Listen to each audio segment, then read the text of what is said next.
The following is a conversation on abortion featuring Mayra Flores and Ben Bayer. Mayra is an American politician who represented Texas' 34th congressional district in the United States House of Representatives from 2022 to 2023.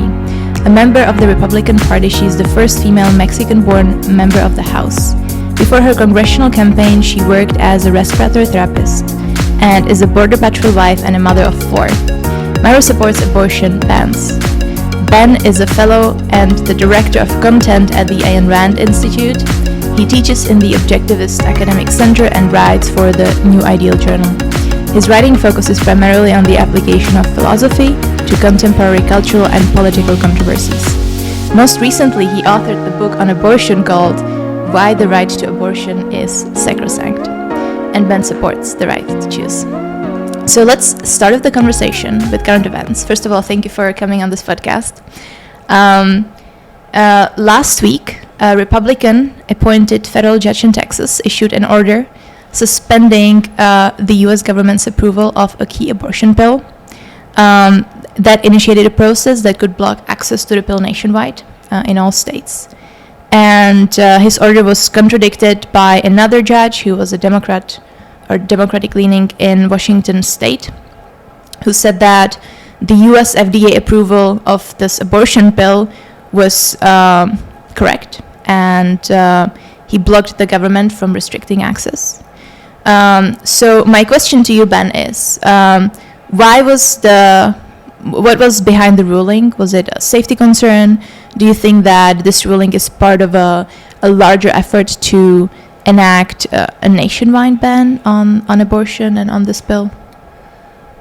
Well, it's definitely an attempt to enact a nationwide ban on the abortion pill. That is what a federal judge has the power to do. Now, there's a conflicting ruling in a different district, so there's a circuit split. The ruling from Amarillo still needs to go to the Fifth Circuit Court of Appeals.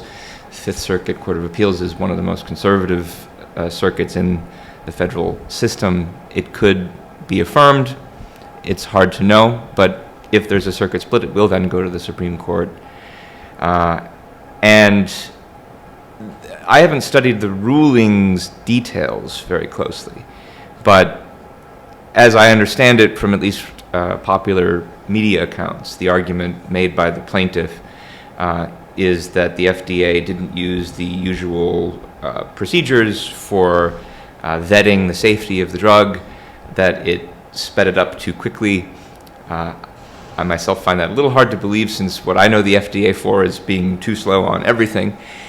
In any case, I think the sort of safety arguments are not what's really propelling this case, or at least ultimately it's not what's propelling the movement. It's opposition to abortion as a right, which I don't think is primarily concerned with the safety of the mother. It's concerned with what it takes to be the rights of the fetus or the embryo, something I don't think is a valid concept. But so it's definitely concerning, and I think it shows that people who live in blue states are not safe just because abortion is legal according to state law. There is a movement to outlaw it nationally, and this is one part of that movement. Mm-hmm.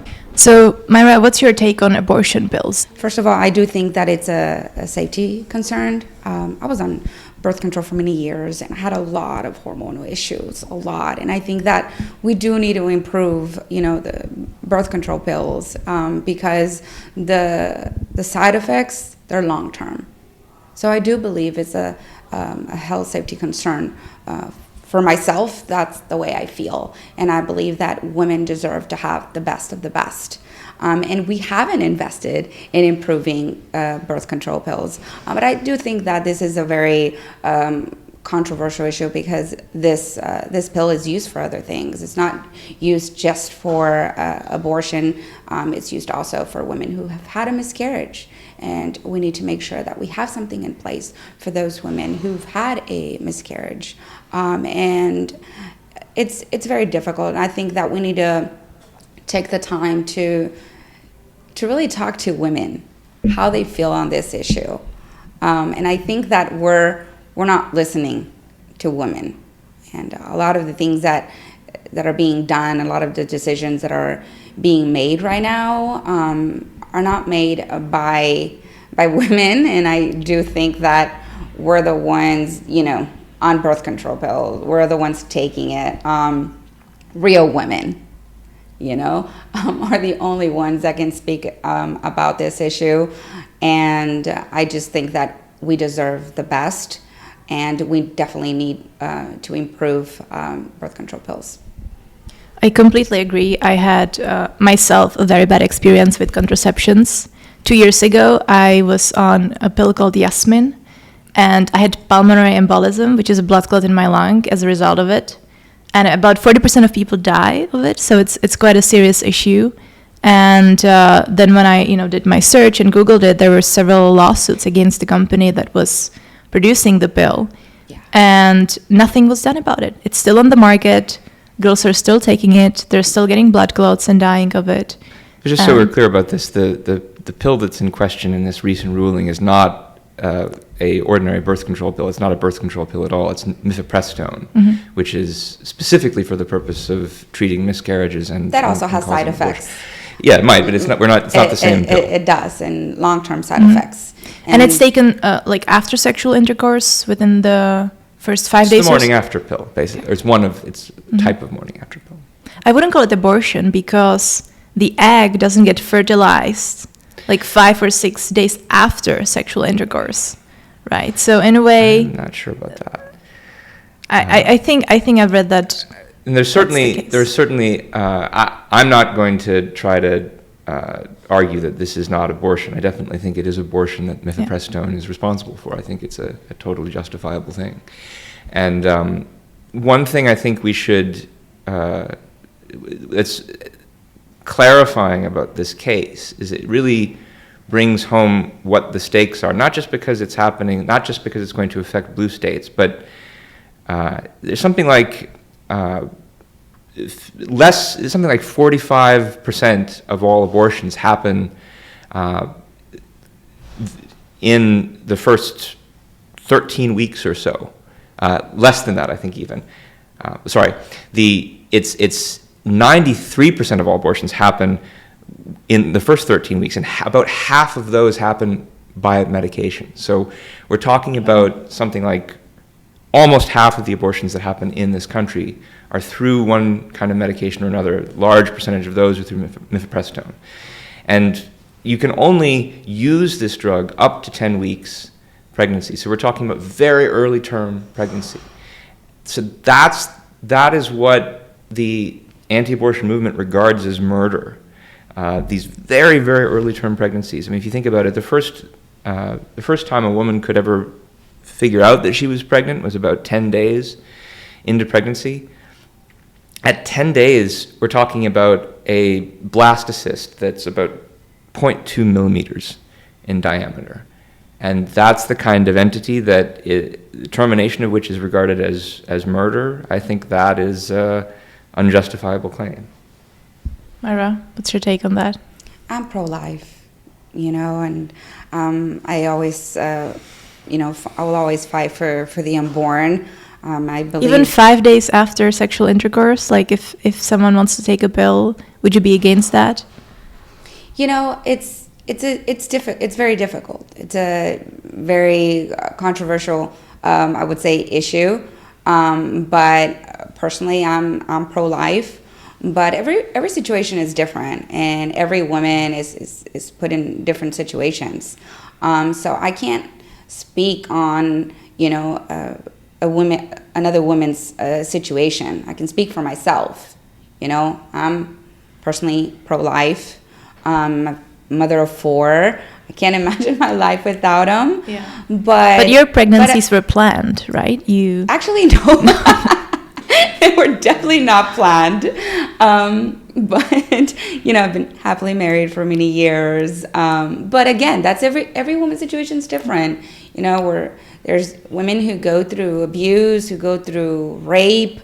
There's a lot of child sex trafficking happening in our country. That's one of my biggest concerns with these pills, because a lot of them just go and get these pills to give to their victims. No one's talking about that. About these children being brought into the United States to be sold into child sex trafficking, to be exploited. And the reason why they're being brought into the United States is because there's a demand. So we definitely need harsher laws on those individuals who are involved in child sex trafficking. And these pills are very easy to these predators to give these children and these young women that are being brought into the United States. That is also a reality. I think that it needs to be under the doctor. It shouldn't be something you can just purchase and go and buy it, because that's one of my biggest concerns. I live in the southern border, especially right now with the humanitarian crisis that we have, because that's what it is. These children go through so much trauma and abuse coming into our country, and that is my biggest concern about this pill just being so easy to be able to access it. I think it definitely needs to be under the doctor's prescription, and making sure that that it's not going to be given to a child. And who is giving this to a child? Like, is this a parent? Is this is this person related to the child? Like, there's just so much going on in this world, this dark world, and it's a real discussion and a real concern as well. So every woman, I feel, has different situations, and I can't speak for them. I can only speak for myself, Well said. Ben, what do you think about that?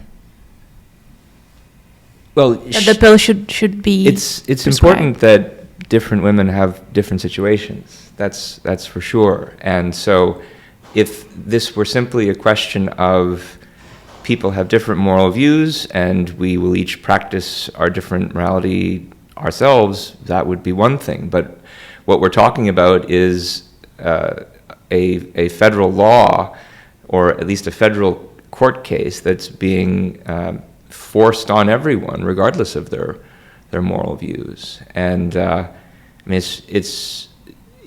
there are definitely ways to abuse any kind of technology, drug, what have you. If there are sex traffickers giving these drugs to their victims, I think the problem there is the sex trafficking. They probably also give food and water to their victims too.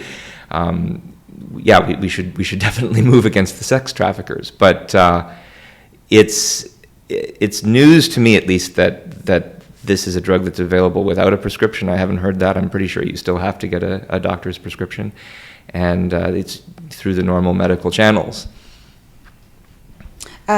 Plan B, if I'm not mistaken, that one is you could go to Walgreens unless it's changed. Right. You this can is just mifepristone that we're talking about. Yeah. But there's So other different kind of pills that are different- available over the that are- counter. That are available over the counter. Yeah, those are the pills that I'm talking about. Yes. Okay.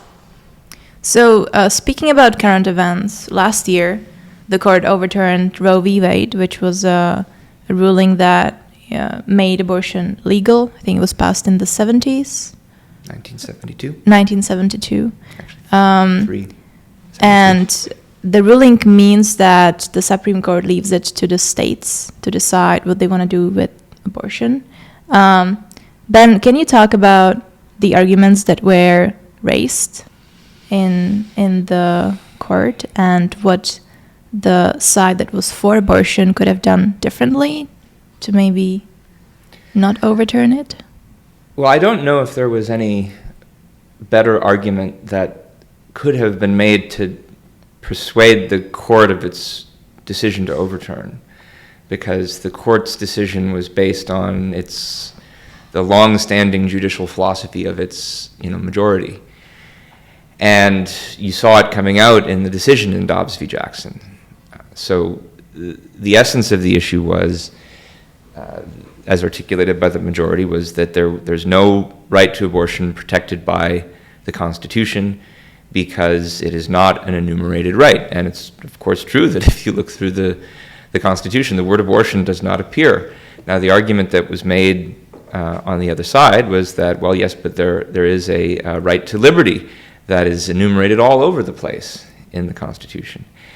And that would conceivably cover the liberty to do a great many things.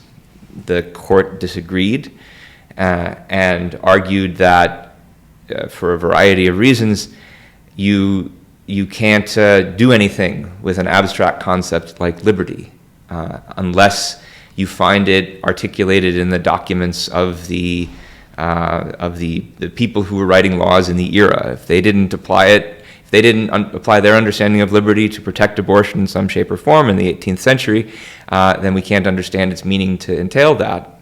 I don't think that's a very good argument because, of course, the legal traditions of that same period also didn't apply the concept of liberty to free the slaves. I think we have to understand the Constitution's advocacy and protection of liberty rights as protecting liberty in the abstract in all of its applications, whether the founders realized it applied or not. They clearly didn't realize that it applied to protect people from slavery, and I think the same goes for a lot of other cases.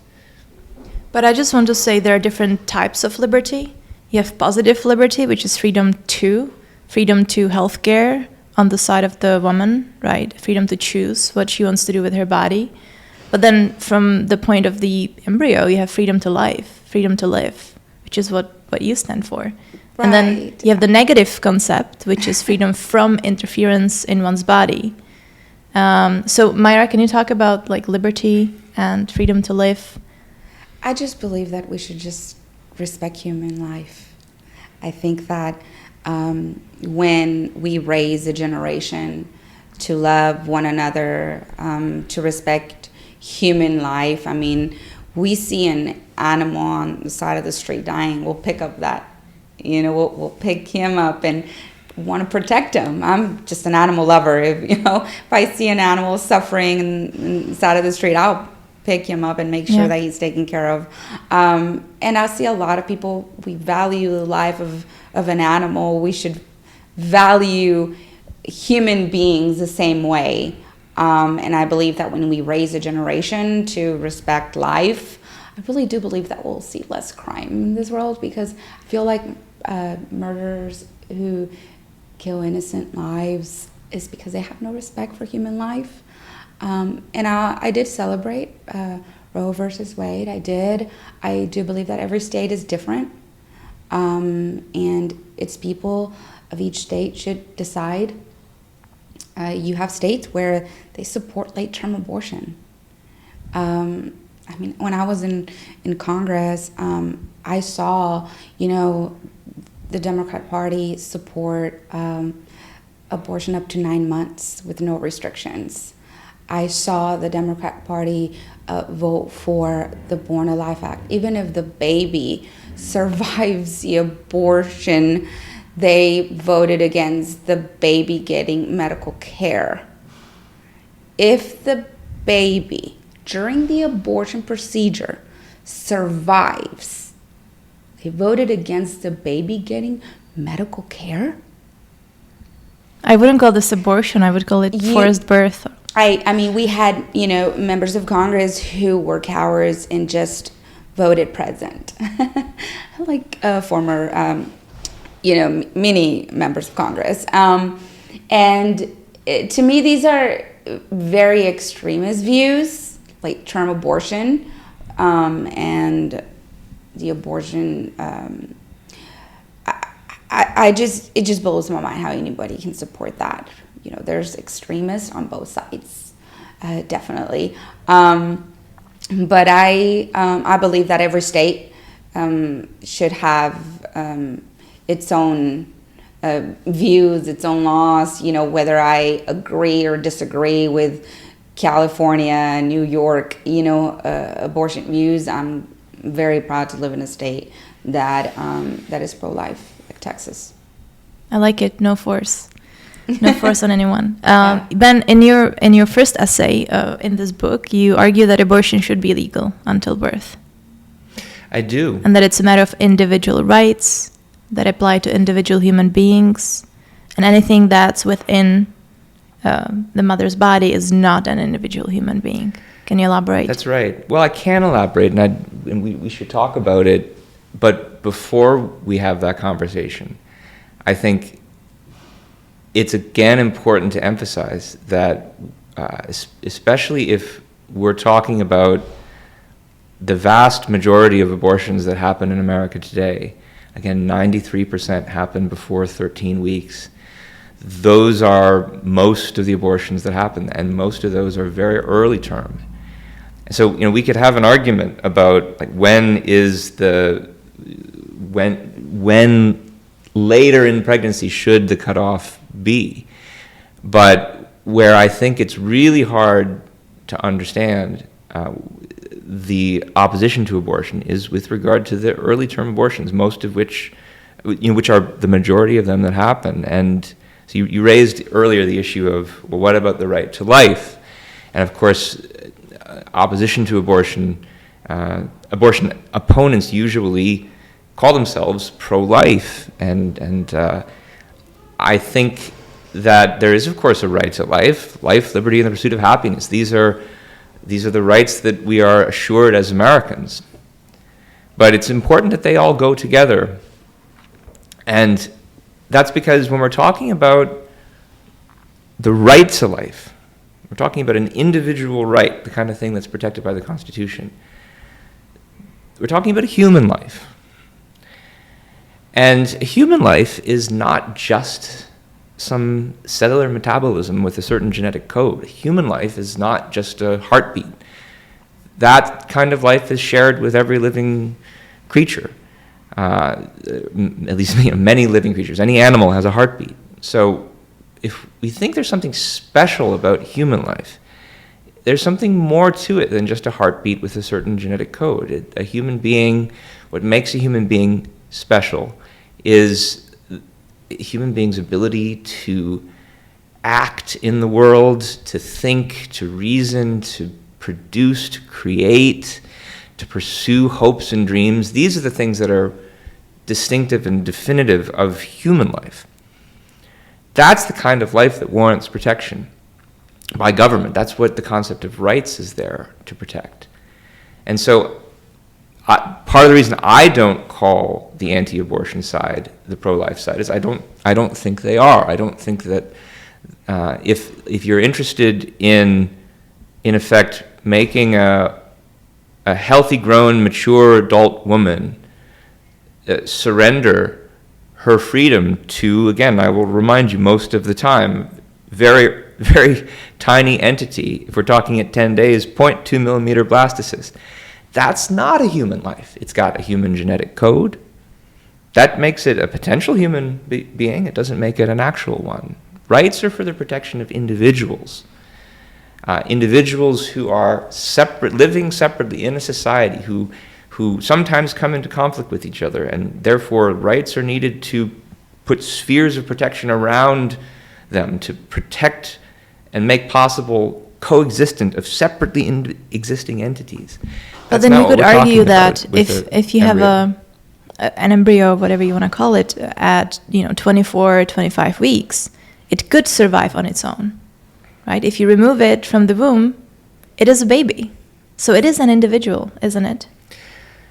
Well, I think it could survive on its own. That's the viability idea. That's what the original Roe decision was trying to draw as a bright line.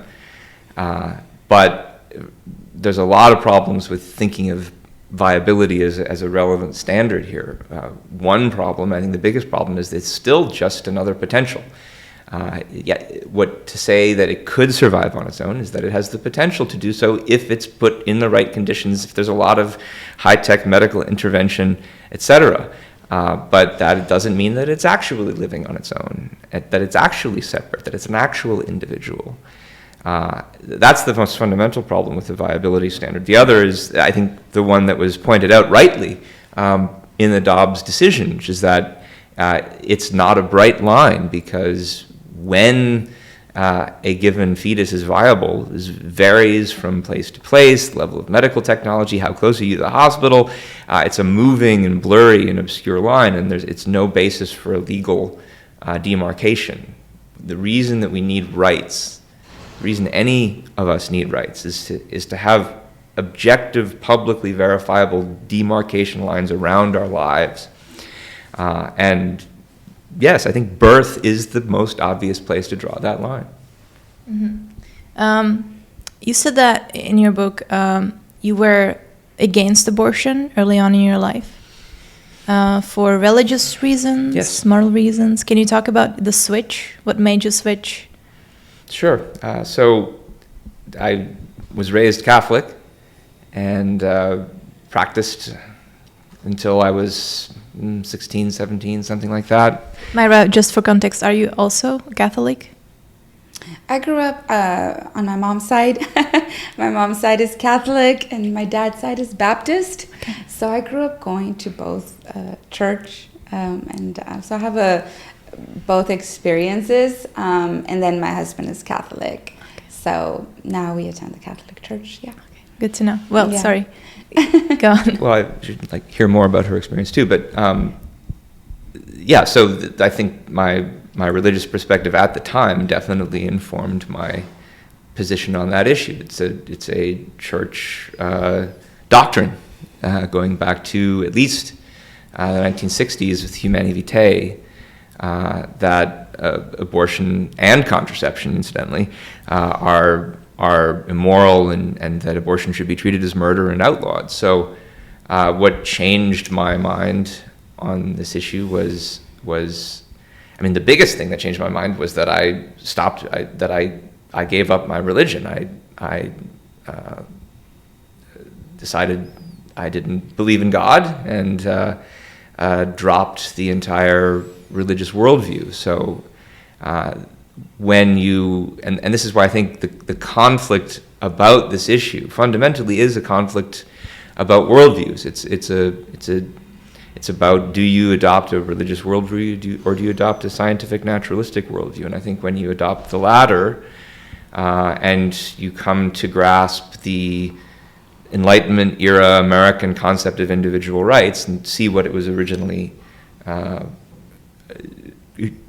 envisioned to protect, it's hard to come up with any further reasons to oppose abortion. Can I ask what made you not believe in God? What was the point in your life?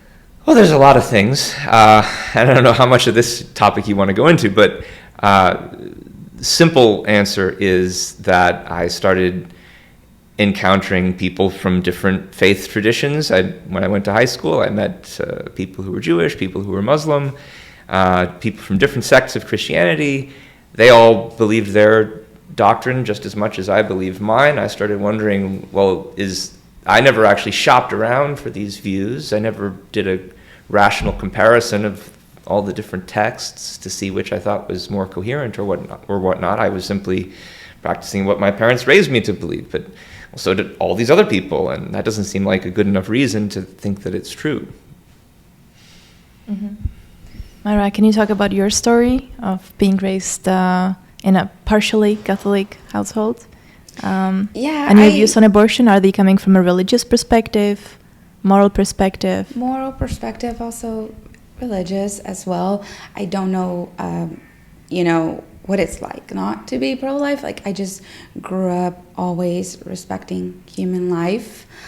But men will never know what it's like to have a baby in the womb. Never. Even though there's a lot of liberals who believe men can get pregnant, there's no such thing. They'll never know the feeling, those kicks, those, the hiccups. It's really a magical and amazing experience that only women can have. And as a respiratory therapist, I got to have babies in my hand this size, and I saw babies this size cry, bleed, and in pain. You mean premature birth? Right. As a respiratory care practitioner, I got to have babies right here in my hand. I saw them bleed, I saw them cry, I saw them in pain. I saw mothers in the NICU fighting as well.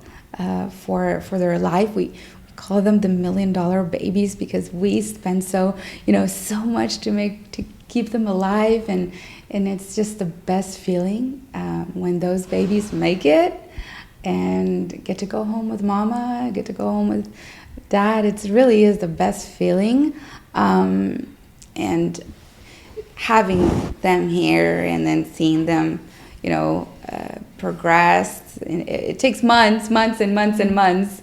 It's the best feeling, and like I said, it's a feeling only us women can have, and those of you women who've been pregnant, you know what I'm talking about. And yeah, it's an amazing experience. I'm a mom of 4, and I really, it's literally in me, my heart, forever, those moments, that I gave birth to my kids, and their life, we feel it, we sense it. Everything we eat, we all have a problem with certain things that we eat, and it's just an amazing experience, honestly. And only women know exactly what I'm talking about, and listening here know exactly what I'm talking about. And it's something that I believe that needs to be valued more. Can I ask, did you do any testing on the baby when it was in the womb, if it doesn't have any diseases, any deformities? And would that change your perspective? Let's say if the baby was highly deformed, had some kind of, a deformity, like would you sacrifice your life to take care of the baby?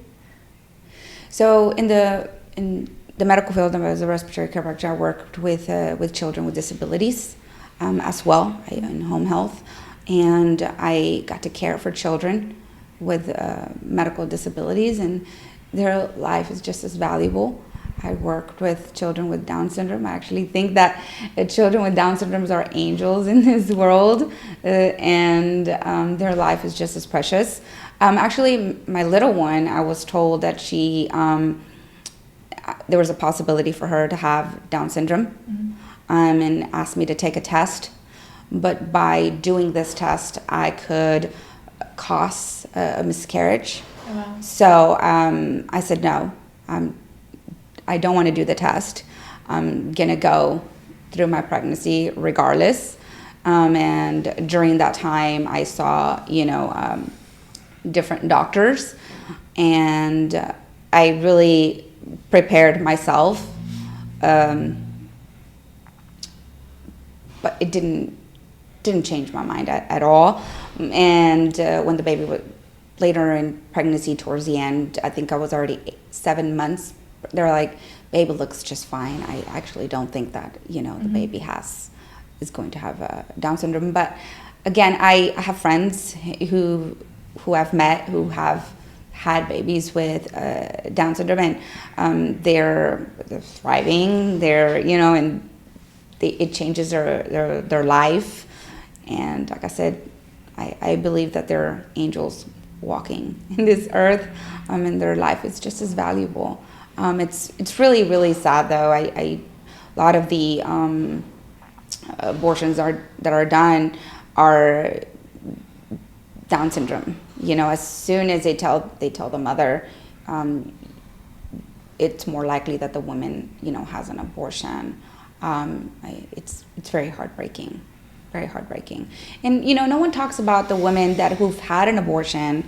A lot of these women live with trauma and guilt and regret. I personally know women who've had abortions, and they need support. I think that we need to invest in pregnancy centers. We need to invest in women's centers to help women who've had abortions and who are traumatized and live with regret and guilt. And a lot of these women who've had abortions, it increases the chance of committing suicide. No one talks about the after, effects of abortion. Most women who've had an abortion are not coming out of there celebrating. Okay, they're suffering, and many suffer for the rest of their lives. And only women know this. Men cannot speak about this issue. Why? Because women who've had an abortion know exactly what I'm talking about. Because I personally know women who've had an abortion and it's been 10 years and they're still in pain, meaning can't have kids after that. And, you know, I tell them, and Jesus forgives you. You need to forgive yourself. You need to heal. You need to get medical care. And there's not enough of that. And I just think that a lot of, on both sides, right, there's just this stigma of, you know, these women who are evil, and they're not. They made a horrible mistake, but we need to invest in women care and helping these women heal and recover from the trauma and the abuse, because it is traumatic. And a lot of these women felt that they had no other option. You know, I was told when I was 19 years old, you are more likely not going to achieve nothing in life. You know, is that when you had your first baby? I was 19 years old. You know, you're not going to achieve anything in life. You don't have enough money to be able to care for this child. The best thing that you can do is end his or her life, you know? And those are the advices I was told at 19 years old. And here I am. You know, a lot of times they tell women that you won't achieve nothing in life if you have children, when actually it's quite the opposite. I think children is what gives you the motivation. Don't ever use your children as an excuse why you didn't accomplish something. Never. Don't ever put that burden on your children. If you didn't make something happen, that's not on your children. Our children are the motivation. It's that fire. You know, they're the reason why we do everything. We want the best for them, and everything we do is for them. So for me, everything I am today is because of my children. You know, and I became a respiratory care practitioner. I became a member of Congress with 4 kids. So you can do it too. So if there's a 19-year-old out there, if there's a young mom out there watching this, don't allow anyone to tell you that you can't achieve anything in life. That child will be your motivation. You can become anything you want in this amazing country, and your baby will be right by you, and you'll be able to, everything will be okay. I love this messaging. I think our culture definitely needs to improve how we communicate to women what it means to have a child. I think a lot of young women these days see it as a burden, and they decide not to have children, and I think it's wrong. And now we're close to population collapse because of that. We are. I think it's part of life to, you know, have children, but I respect those who choose not to have children. Yeah. Right. I do respect that. I have 4, but and more to come, perhaps. no more. We're definitely done. But I respect those who, you know, don't want to have children. But I do encourage, you know, women to have a baby, and because I want them to know that love that is so close to God's love. I mean, it just changes you. Mm-hmm. And a lot of people think they know, but once you have that baby, you know what I'm talking about. Those women out there who did not want to have children and then now have one, oh my gosh, this is what I was going to miss out. Like, yeah, I don't want a woman to miss out, you know, but I do respect, you know, those who don't want to have children. I personally have friends who don't want to have children my age, and they're like, Mayra, I don't want to have kids. What are the reasons? Career. But then I have friends who are in their early 40s, starting a family. So I don't think that there's an age, a right age. I think every stage is different for every woman, right? I started early, and for some women, they start later in life, and that's okay. I think that there's no certain right time for someone, right? Every woman's journey is different. And I started very young. I was 19. I was still a teenager, a server, working at Pizza Hut. And there I was, pregnant. I was 9 months still working, as a server, cashier, doing it all. And my husband at the time was at the police academy, so we were very tight.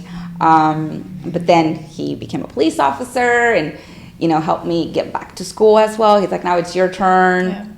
And then he became a Border Patrol agent, and he's been a Border Patrol agent for 15 years, and he helped me get through school, and I became a respiratory care practitioner, and we have both helped each other. And in the middle of that, I've had many pregnancies. Mm-hmm. I mean, I was in the respiratory care practitioner program, and they had never had a woman pregnant during the program. So they actually try to kick me out of the program. Yes, they actually they said that albuterol could cause a miscarriage. I was like, no. I went back to ask my doctor, and she said, absolutely not. Albuterol is not going to cause you to have a miscarriage. So I went back to the school and I said, they actually told me that it wouldn't, and I want to continue the program. Yeah. They just had never had someone pregnant during that program, mm-hmm. So they just didn't know how to handle the situation. And I decided, no, I can do this program. And pregnant, and I had my daughter in February, and they gave me 2 weeks. Had to get back to school, only 2 weeks. And I went back to school. Thank God my mom was there to help care for the baby. Mm-hmm. And I graduated in May. May. Congrats. So there I was, pumping, because I was breastfeeding during the middle of doing clinicals at the hospital. I was doing it all. I was pumping. I was caring for the baby. And it was definitely hard, but it's very doable. You have no regrets, though. No regrets. And so see, there's going to be a lot of barriers that are put in women because you're pregnant. And I remember in that program as well, I was like, I need a room to pump. And they didn't have that. It's like, well, you can pump in the restroom. I don't want to pump in the restroom. I need a room where I could go. And, I fought for that. And now that school has an area for women who need a pump. And before that, there wasn't. So it's very difficult for women. I know a lot of women actually lose their jobs because they're pregnant. And it puts them in a very difficult situation. So we do need a lot of work to do in helping, people respect women and give women that are pregnant equal opportunities. Because when a woman applies to a job and she's pregnant, she's less likely to get the job because she's pregnant.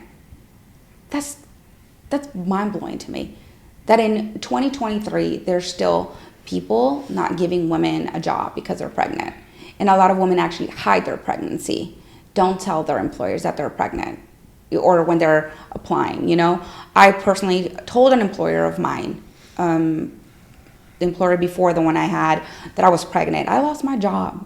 No way. 2 weeks later, with my last pregnancy with Milani. That's illegal. You should have sued. A lot of people tell me that, and I remember I lost my job 2 weeks after I told them, like maybe a week actually, told them I was pregnant. I lost my job. And they hired someone else. And that's crazy. So it happens more often than what you think. It happened to me. And I remember going home crying, and my husband's like, I work, like I'll take care of you. It's about time you stay home and enjoy a pregnancy, because I hadn't really not enjoyed my other pregnancies as much because I worked and going to school at the same time. And this time I really did enjoy my pregnancy with Milani, with my last one, and I got to be home for a whole year, and then afterwards stayed as well and care for her. So there's a lot of that going on till this day, and we need to do better. It's awesome that you serve as a role model for all these women who think they can't do it, but you show them that you can. Yeah, it's not easy, but you can. Yeah. Absolutely. I wonder if there's any long-term study that shows what percentage of women regret having abortion. Ben, are you familiar with any? Yes, actually. It's common for abortion advocates to portray women who've had abortions as full of regret and racked with guilt and because of a traumatic experience, and there probably are some who are like that, but there's really no evidence to support that that is true of many or most. And the best evidence that we have is from a study that was done by UC San Francisco, longitudinal study between 2008 and 2010. It's called the Turnaway Study. And there's some debate about the reliability of their numbers, but it's about as good as any longitudinal study ever is. And they found that 95% of the women they surveyed did not regret their abortion. That's bullshit. 95%.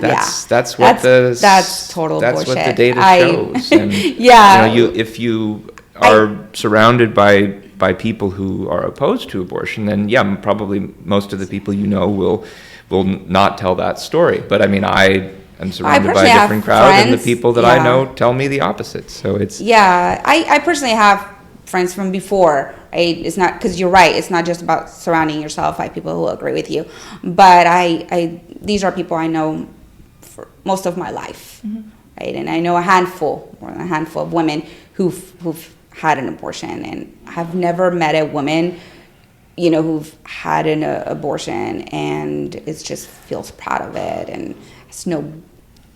Well, I think they don't talk about it. A lot of women who actually undergo abortion do not talk about it. No, and because it's very personal. It is very personal, and I think that a lot of them are scared of, being judged the wrong way, and I say it on both sides, right?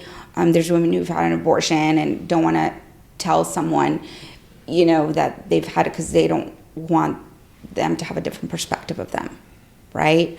So because of the way society is, right?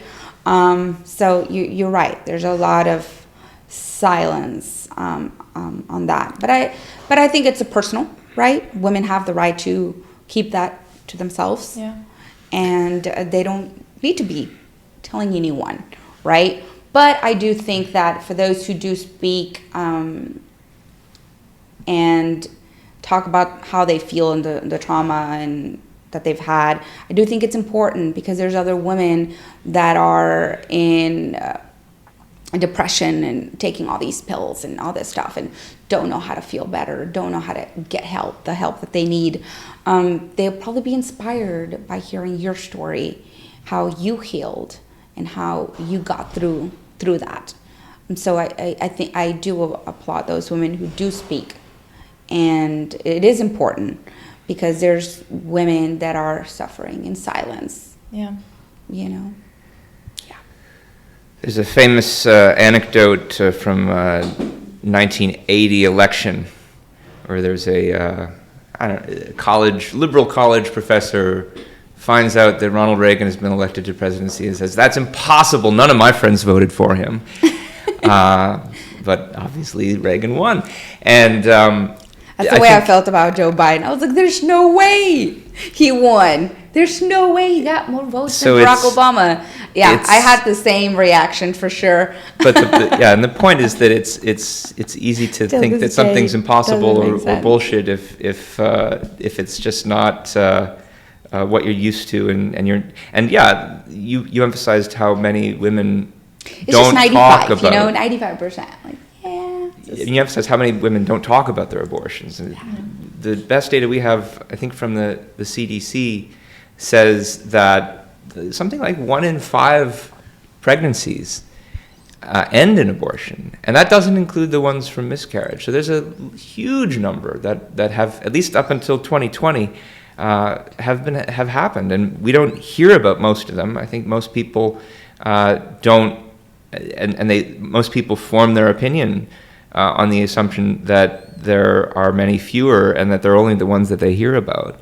But most of these women who have them go on with their daily lives. We don't notice any terrible trauma. If anything, what we notice is that they are flourishing. And Here's something that we'll probably agree about, and this might be one of the only things we agree about today. I think only women can have babies, and only women can have abortions, and that's why we can have this. That's why we can actually have this discussion. And I'm a man, and I'm never going to get pregnant, and I'm never going to have an abortion, and so because of that, I think it's true that there's things about pregnancy that I will never understand, but at the same time, I also know a lot of women, and many of... You're a father?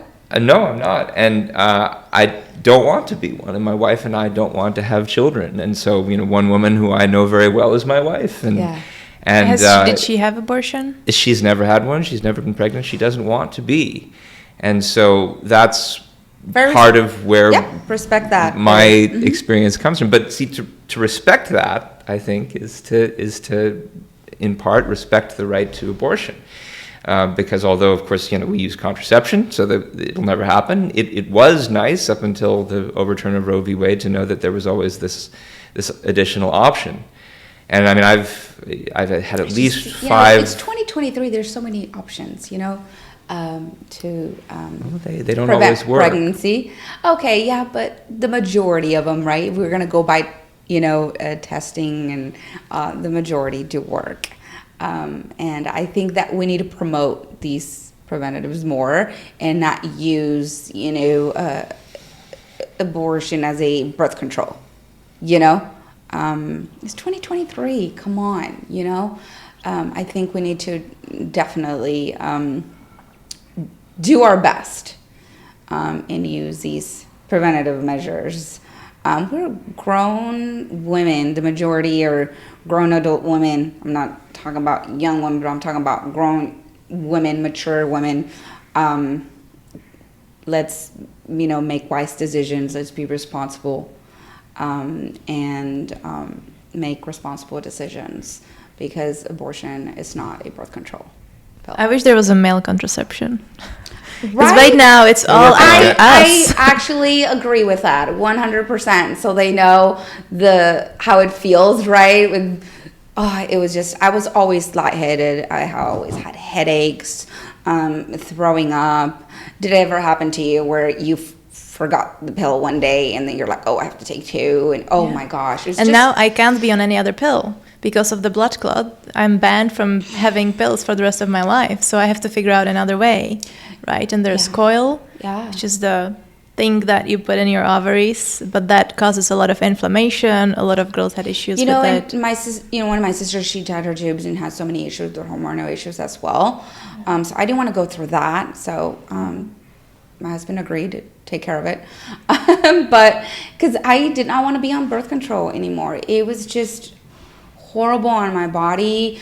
It was bad on my hair, my skin. It's crazy, like what it does to our bodies. And like I said, we haven't improved it. So we definitely need to do more. But let's raise a generation to be responsible for the decisions. And there's a lot of sexual transmitted diseases as well.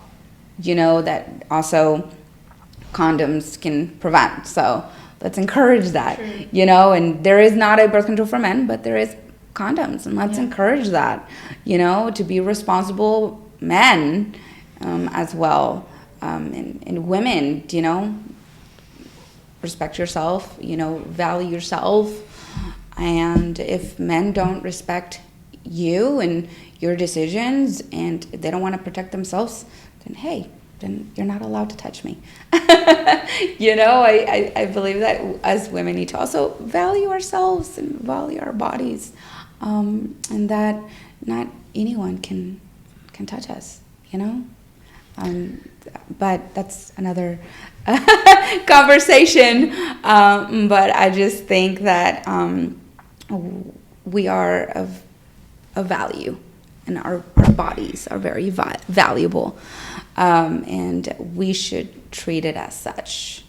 But let's be more responsible adults. It's 2023. I'm all in favor of individual responsibility. And I think, in fact, which we lack. This is essentially an issue about individual responsibility.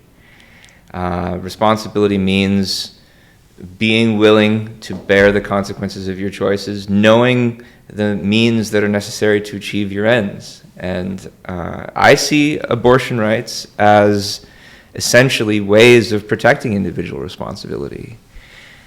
If you go driving, like today I drove here on the Mopac and the traffic was terrible, and you assume a lot of risks when you go driving.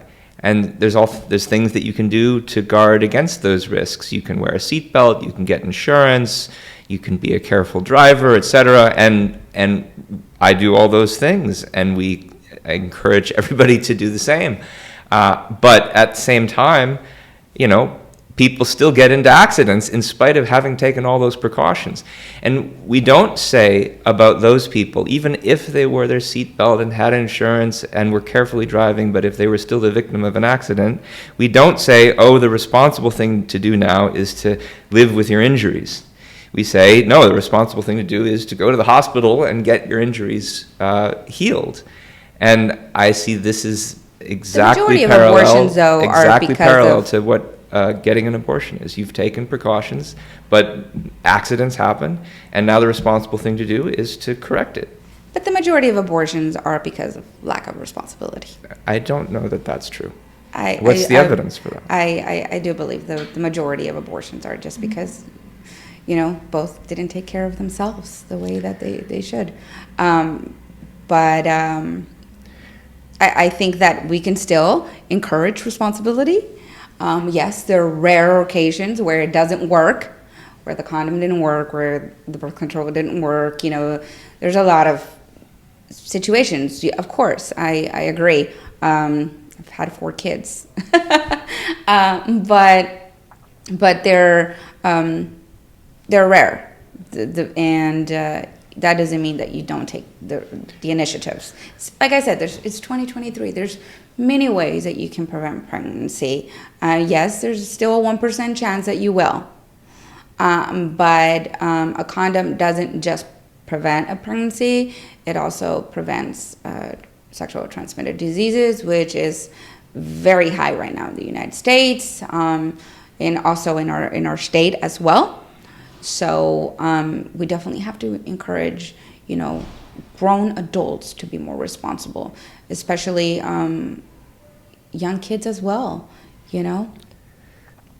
But then if responsibility is the issue, why is it that we don't have an exception for rape even in Texas? That's clearly a case where the woman is not being irresponsible. Right, but see... Why would we still force her to have the child in that case? Well, but your side wouldn't agree on making abortion illegal with the exception of... You wouldn't agree with that. True, but... Exactly. So a lot of, people who support it use those situations to push the agenda, that agenda. So I disagree with that in using those instances, using these women, these victims, and these women who've had to make that difficult decision, women who their lives at risk. We shouldn't use these women that I stand by. I stand with these women who've had to make this very difficult decision. I do, and we've seen children, a 10-year-old I remember reading about, who was being sexually abused by her mother's boyfriend, 10 years old, pregnant. But in that case, and then she had to go from Ohio to Indiana to get her abortion because it was illegal and there was no exception for rape in Ohio. Actually, that's not true. Actually, she was able to, but they politicized it and told her that she couldn't. Actually, she didn't have to. She had been... For health reasons? There was an exception for life. There was not an exception for rape in the Ohio law. Actually, there was, but it was being politicized. And she was told she had to go when, in fact, she didn't have to. And she was being sexually abused by her mother's boyfriend for years, who was illegally in the country. We'll have to look up the text of the law. Yeah, who was illegally in the country. and no one did anything about it. And I go, for health reasons. This is a 10-year-old, So in Texas, if I'm 10 years old and I get pregnant, obviously that pregnancy for me is not safe. Can I get abortion, or is it illegal here? There's an exception for the life of the mother and Yes, for and severe so bodily injury. that would be legal in Texas because, again, you're talking about a 10-year-old whose body can handle. So it would be legal in Texas. But then why was it also the case that a grown woman, Amanda Zorofsky, who just filed suit against the state of Texas, who wanted to have a child, who discovered late in pregnancy that there was a fetal anomaly that was going to make it impossible for the child to come to term, but because it still had a heartbeat, she wasn't able to terminate it, and then as a result became septic, her fallopian tubes were damaged, now she might not be able to get pregnant again. If she couldn't get an exception for her life, where she almost died, why would a child be in any better position? I mean, it's I'm sure true that that pregnancy is something that a young woman, a young girl, it's not going to be very easy on her body, no doubt about that. But I mean, that's true for any woman at any age. And if you think that kind of exception is grounds, that kind of case is grounds for an exception, grounds for saying, well, this is going to have terrible consequences for her life, I think you're right. But I think that's true for lots of women at lots of ages. No, absolutely. I agree with when a woman's life is at risk. Now, in this instance, the doctor made the wrong choice. Of course, I would have gone to another doctor. My life is at risk. And here it's medical doctors who failed, because in Texas, you can, if your life is at risk, you can have an abortion. And I would say, for me, we can't label these women in the same category. These are women who are going to die if they don't make this difficult decision that they don't want to make, that they're crying, that they're in pain having to make. And for us to label these women in the same way of other women who just didn't take care of themselves and want to have an abortion, to put them in the same, no, it's not fair for these women. It's a whole different situation. And I know that these women whose lives at risk, I know that it's a very difficult situation for them, and I know they're hurting and crying and inside. So we shouldn't label themselves. But here in Texas, if your health is at risk, you are able to. In this instance, the doctors failed her. Absolutely, and should be held accountable. See, I think this is one of the places where it's really important to step back and reflect on what we're talking about when we're talking about the right to life and what it means for a woman's life to be threatened. Because it doesn't simply mean that her heart's going to stop beating. What we care about in these kinds of cases is that there are certain decisions, certain kinds of things that can happen to a person that will unavoidably alter the rest of the path of their life. That's the kind of life that's worth protecting, not just her heartbeat, her ability to control the whole path of her life. And that's because it's life, liberty, and the pursuit of happiness. In America, the right to life isn't just about protecting your heartbeat. It's about protecting your pursuit of happiness. We admire people who are ambitious, who want to be happy, who want to pursue their career. The idea that women are just having abortions as a matter of convenience, like, picking up some milk and bread at the convenience store, that's not what this is about. This is about their ability to control the path of their life and to pursue their happiness. And to kind of derogate that and say, oh, that's irresponsible for her to want to be happy and to be able to pursue her career ambitions, or to have a child on her schedule when she's ready to do it. And why can't she continue her career ambitions with her child? Why do we raise a generation? Yeah, that's the type of a mentality that we should we should all have, and we should encourage women, and again, not make women feel, society has made women feel that if they continue their pregnancy, that this is going to interfere their career. That's why they do it, because society has made them feel that way, that that child will be a burden and that they won't be able to, because that's the way our society is. And we need to change that. No, it's not going to stop you. It's actually going to encourage you. It's actually going to be that fire in your belly. You're probably going to be able to do a lot more than before. So I just think that the reason why women decide to have an abortion is because society has told them that if they don't have an abortion, they won't be able to have a successful career. And that's bullshit. You can have a successful career and have babies at the same time and raise a family at the same time. And that's the society that I want in our country, to make women feel comfortable being a mom, to make them feel that it's okay. You're gonna be all right. For women not to be afraid to go and apply to a job pregnant. For them not to feel that they have to hide their belly so they don't know that they're pregnant. I want women to feel confident in going and apply to a job at 7-8 months pregnant. I want that way. But I feel that our society today in 2023 tells women that if they have a baby, that is going to interfere with their career. And the majority of the women who do have abortions because of their career is because society has told them that. Being a woman, having had 4 kids, and I've been told, get out of the program, you won't be able to be in the program because you're pregnant, we're giving you a 2 weeks notice, you can no longer work here. I've experienced it all.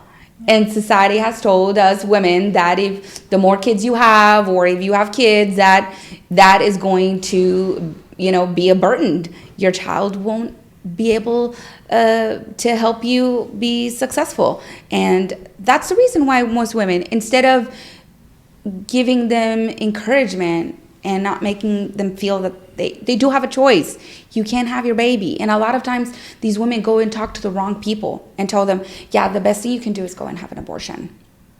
So go for it. What would you say to my wife, who loves her career and definitely doesn't want to have children?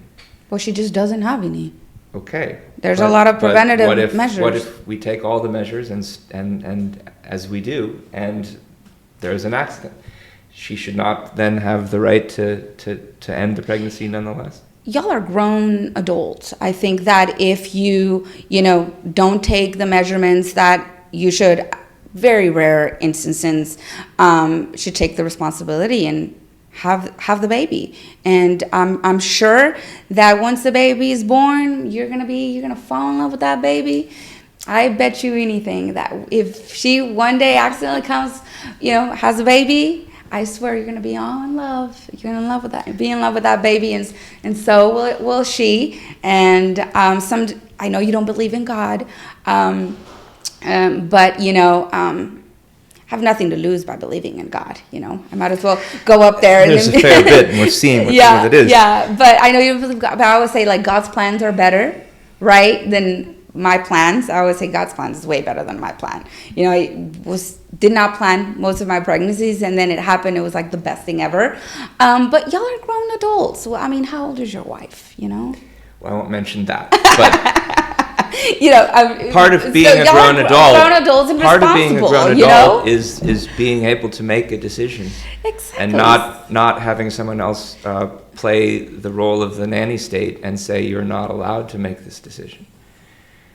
And yet, that's what these abortion laws do, even to people who've been as responsible as they possibly can be. And by all means, if you don't want to have children, you should definitely take care of it yourself. A man can actually, so she's not on birth control or any of that, you can actually go and take care of it yourself, so you don't have any kids. So I encourage you to do that. And that's literally 100%.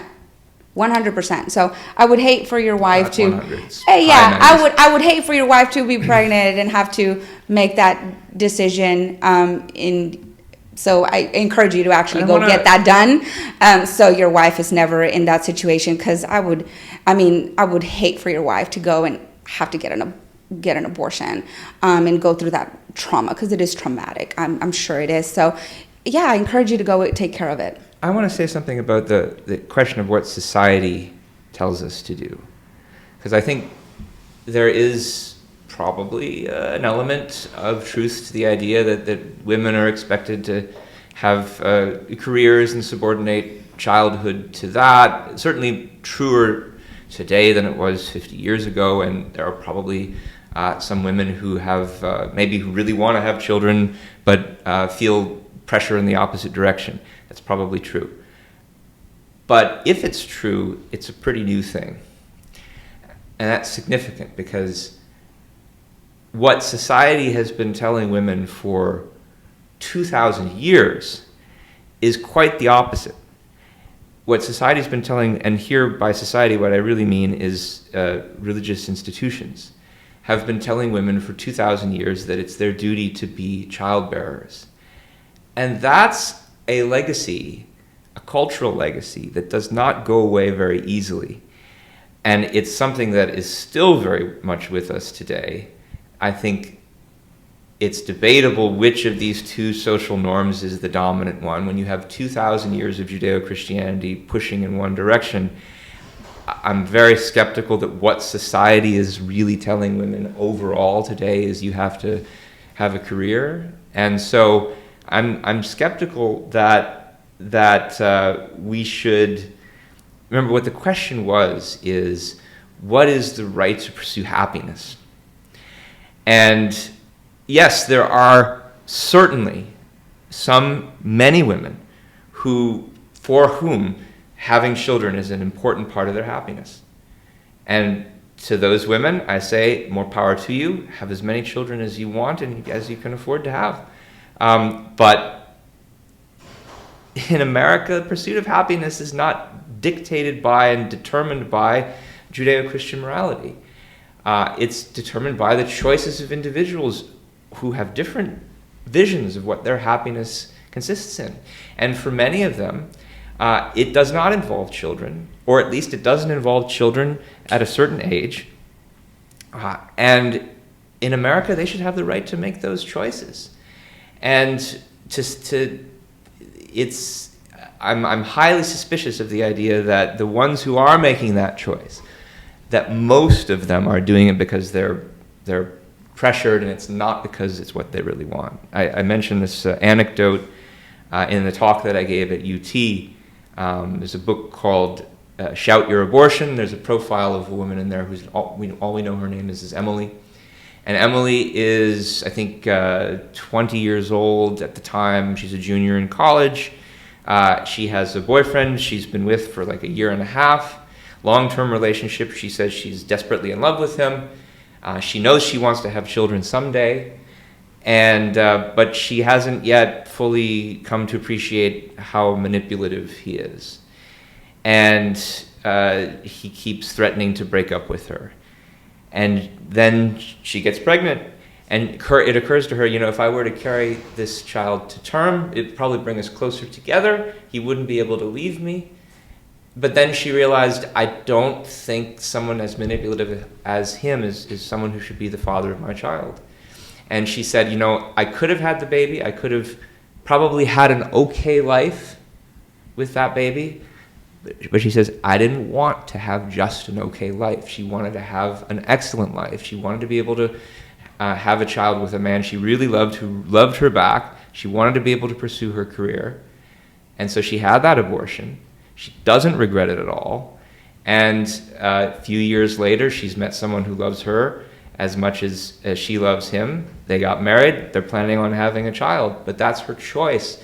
And it's because in America, the pursuit of happiness doesn't mean just settling for an okay life.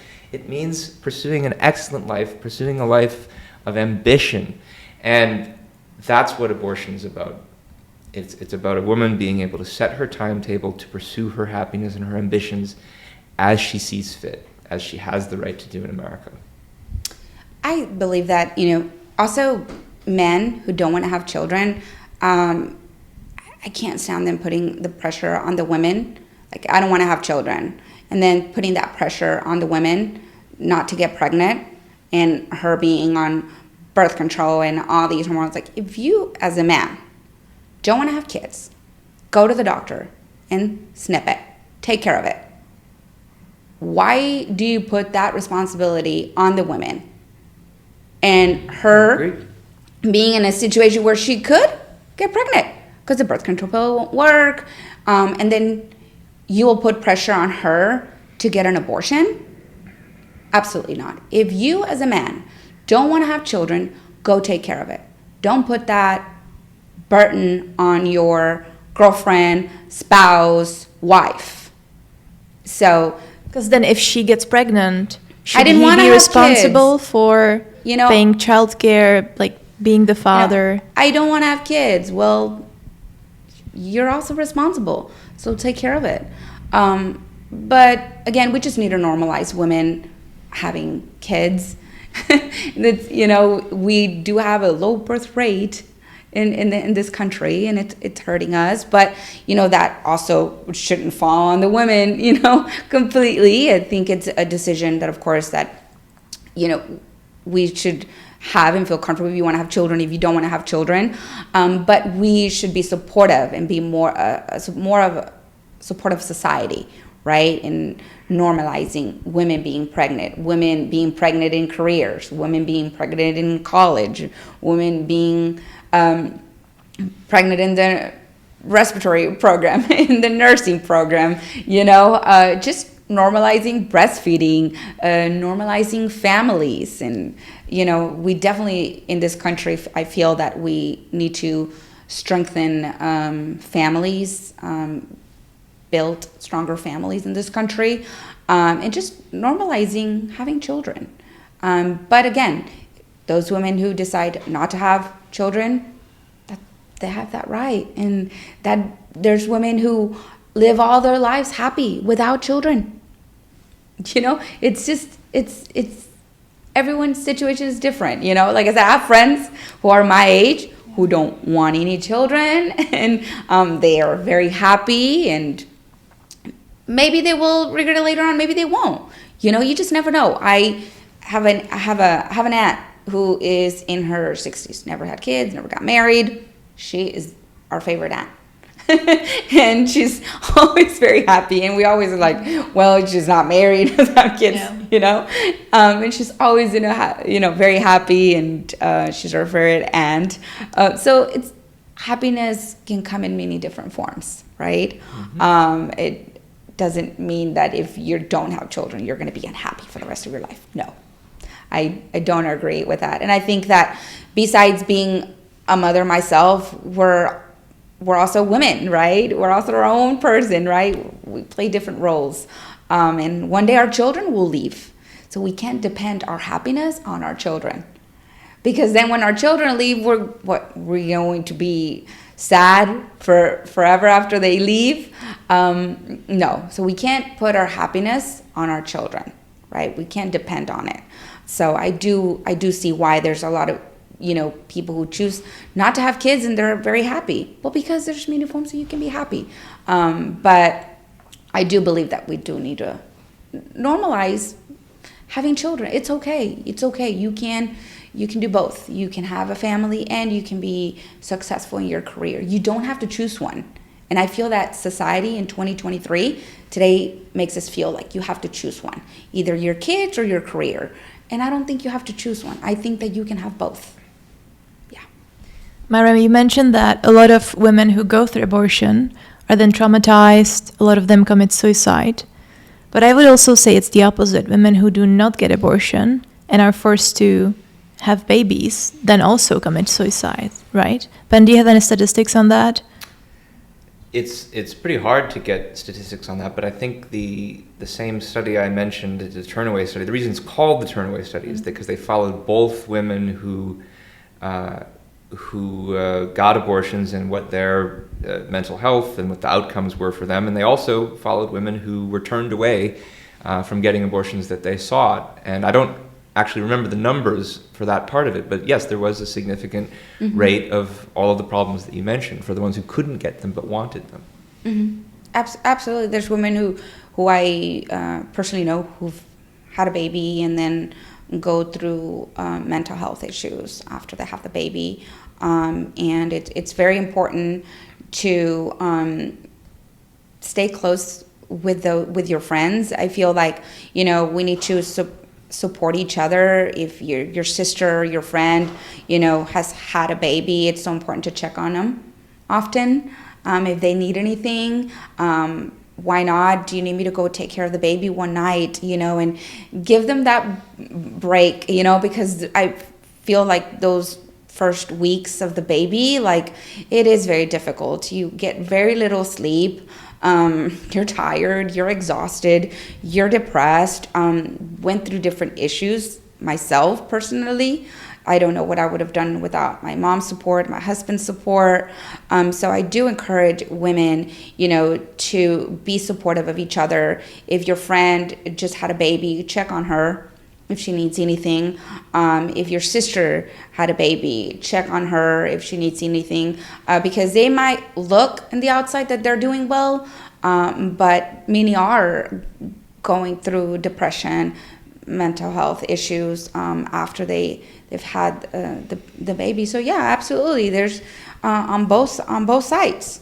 So it's important that we are there and supportive of each other. I personally, was very supportive with my sisters as well. One of my sisters actually went through that as well. And my mom was all caring for the baby while she got better. Vice versa, she helped me as well. So we were there for each other. So I do think that we need to check on each other and not just assume that we're doing well, especially a few weeks after you have the baby. And sometimes it happens a few months later. It's the mind is. What is the syndrome called? There's a name for it. Postpartum depression. Postpartum depression. It's real.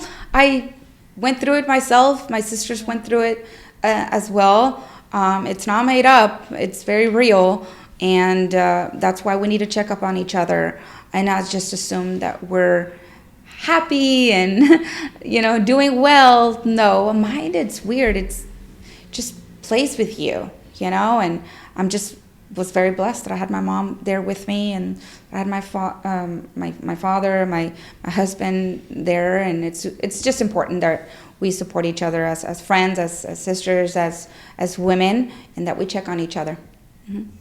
I think a lot of the mental health issues do not come from the unhappiness of having a baby, but from poverty and not having the ability to afford care, right? So I think the state and sometimes not no employers, network of support from friends. Yeah, support should incentivize. Right, more. Absolutely, lack of support. Yeah. And that's why we need to invest in pregnancy centers. There's pregnancy centers, a lot of them are not very well funded. And we need to make sure that they are well funded to help women, not just during the pregnancy, but after pregnancy as well. We definitely need to be more supportive of that. And again, like we mentioned, is lack of support of family, of friends, and we just assume that they're doing well, and they're not. But this is part of the reason why I think that the right to abortion is indispensable for individual responsibility, because the kind of thing that we're hearing now about what to do with women who have children who are facing unemployment, economic, psychological problems as well, somebody should help them. But that's because they're less able to help themselves when they're in that kind of situation. And if you really believed in individual responsibility, what you would do was enable them to not have to get into the situation of requiring someone else's help in the first place. Especially if what we're talking about, and I'm not sure if this is what's being talked about, but I mean there's an increasing number of conservatives today who are calling for more state help for pregnancy. This is not something you would ordinarily think to expect from the right wing of politics. You usually think of that position is associated with opposition to the welfare state on the grounds of individual responsibility. But we're starting to hear more, no, there needs to be more welfare money for women who are pregnant. That's not individual responsibility. That's a form of collective responsibility, and that's, I think, also in opposition to fundamental American values of individual responsibility, individual rights, and right to life, liberty, and property. Yeah, but the value of the rich and the poor, for me, doesn't matter. I feel that our lives are just as valuable, whether you're poor or rich. So now, if you're rich, your life is more valuable. You can have kids because you're rich, but you're poor, you can't. Yeah. So the value of life is just as valuable. To me, I don't care because you're poor. Like, I grew up actually low income, very little, of everything. But I had the best childhood ever. My dad says that, he grew up very poor as well. And he's like, I remember getting my first pair of shoes, when I was like 10 years old. I was like, what? That's crazy, And but he says he had the best childhood ever. My mom too. So I know it's difficult to raise a child in a low-income family, but their life is just as valuable. And what I love about America is that, and the opportunities here is that it doesn't matter where you come from, where you're from. Through hard work and dedication, you can accomplish anything. And I come from a low income. I come from Mexico. And I was able to accomplish so much. And that's the beauty of this amazing country. It doesn't matter, where you're from or what your income is, through education. And that's why we got to support school choice, because we got to give, low-income families and middle class the same opportunity that those that are upper class. We want our children to also have the opportunity to have high-quality education. And if the public school is good, and by all means, but if it's not working for your child, you should have the opportunity also to take your child to a good school and to get good education. Choice is important. School choice. Choice is important. School choice. And we're not talking about life here. We're talking about education here. That's what makes America the way you described, is an individual's education. Right to make choices but we're talking for about themselves. Education, a human life, and that every human life deserves life and also deserves to have the best high-quality education, and that's what school choice is. And all parents should have that right, not just parents with, high class, right? Low-income families, middle-class parents should also have the right to take their children wherever they think it's best, and it's their children. It's our children, not the government's children. But yeah. One of the problems with the existing state-level abortion bans is precisely that if you're well-to-do, if you can afford to get a plane ticket, fly to New Mexico, California, you can probably still get an abortion when you need one. But if you're not in that position, Texas is a big state. It's a long drive to New Mexico, and you might not get there in time in certain cases. And so, yes, these laws are they impact disproportionately women who are of lower socioeconomic status, and and restrict their choices in a way that's devastating. Yeah, I just think it's so sad to tell women, you're poor because you're poor. I think the best decision that you can make is, not have your baby. I think that's so sad. And a woman with money, you can have your baby. You have the money, and to tell a woman because she's poor that she can. But we live in an amazing country where there's so much help here to help women get through. Now, I don't encourage anyone to become dependent of the government, right? But I do encourage women to get the help while you need it, while you get on your feet. Absolutely. I think what I love about this country is that we have that. available. But I don't believe in you becoming dependent of the government, right? But I do believe that if you need the help, get the help while you get on your feet. And once you get on your feet, then you don't no longer need to rely on that. But there's just so much help right now. And that's what I love about this country, that there's just so much help and so much support, but we definitely need more of it. We definitely need to invest more, especially in pregnancy centers. 100%. It's crazy to me that America doesn't have guaranteed paid maternal leave. Back home in Czechia, we have 3 years of paid maternal leave by the government. So every woman stays at home for 3 years if she chooses to. And I think that's great because women have children, right? And they can choose. We definitely need to do a lot more as well in that, because we build stronger families when we invest in families. Especially, a lot of women have their babies and have to go back to work so fast. Within a month, I'll have to go back. You're lucky if you get a month off. You're lucky if you get a month, and it blows my mind. I think it should be, minimum 6 months. I had to go back to school within 2 weeks. That's how much time they gave me, 2 weeks, and it was tough. And there's just so much work to do to help women, and I think that we need to focus on what we agree on. Yes. And let's take care of what we agree on, and then we'll battle the rest later, but let's focus on what we agree on. And I think both sides agree that we need more, especially on women after they have their babies. Well, I don't agree.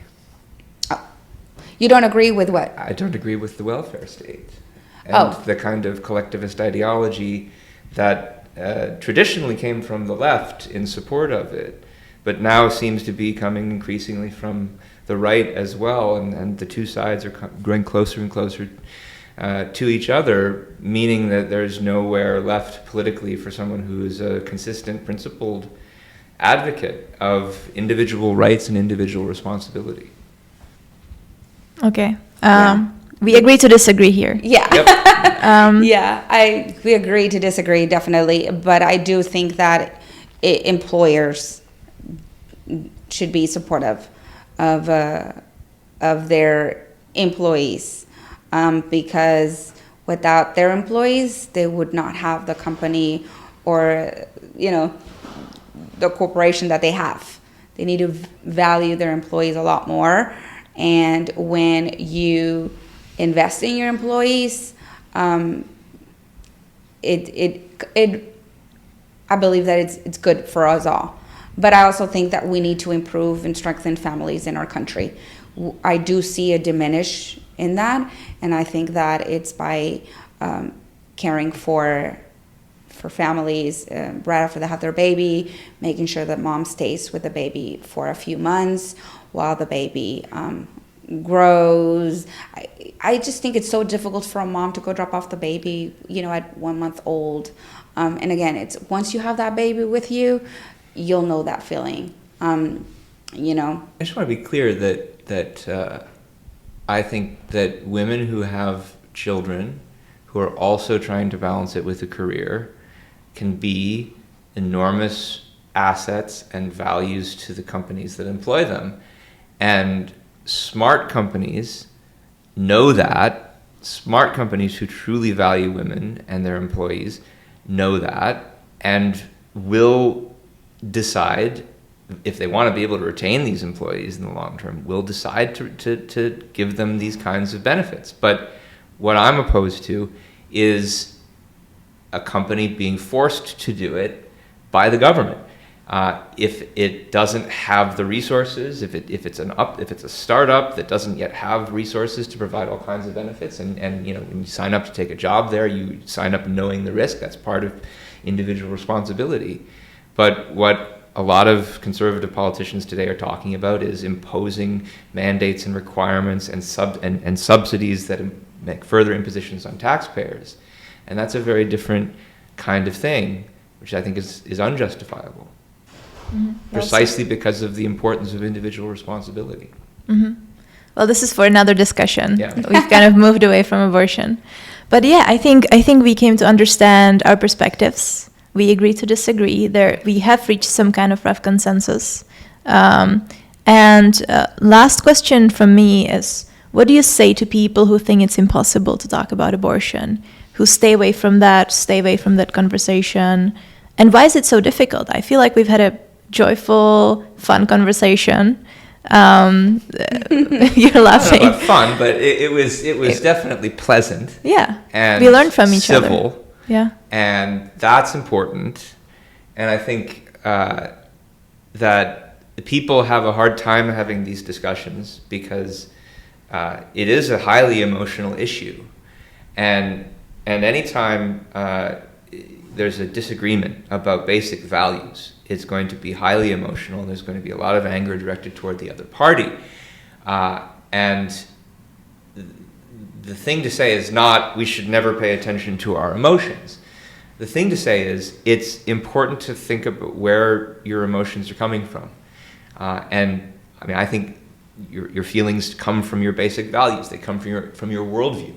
And part of the reason this is such a fraught issue is because there is a basic clash of worldviews here that people have. And some people are able to, some people appreciate that there's a diversity of views and that not everybody shares their worldview. And when that happens, when they are used to the fact that people disagree with them, then they're able to have a civil discussion like I think we've had. Not everybody has that same appreciation, has been exposed to that range of worldviews, is shocked to find out that someone has a different one, and then can only be angry with them.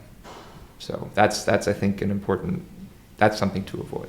Yeah, and I think that we do need to talk to each other. I think that when we stop talking to each other, I believe that that's how our country gets weakened. And I believe that a lot of people want us not to talk to each other. And it's important that we do, and that we hear each other's concerns. And sometimes we both have legitimate, concerns. And, just because I don't agree with you, I could see your perspective, and I can tolerate you. Yeah, I see why you feel that way, and you have a legitimate concern. And I think that it's important for us to hear each other, whether we agree to disagree. But what's happening today is that people just don't want to talk to each other.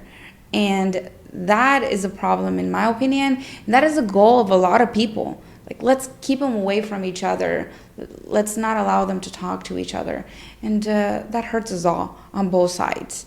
And I've had conversations with people on both sides.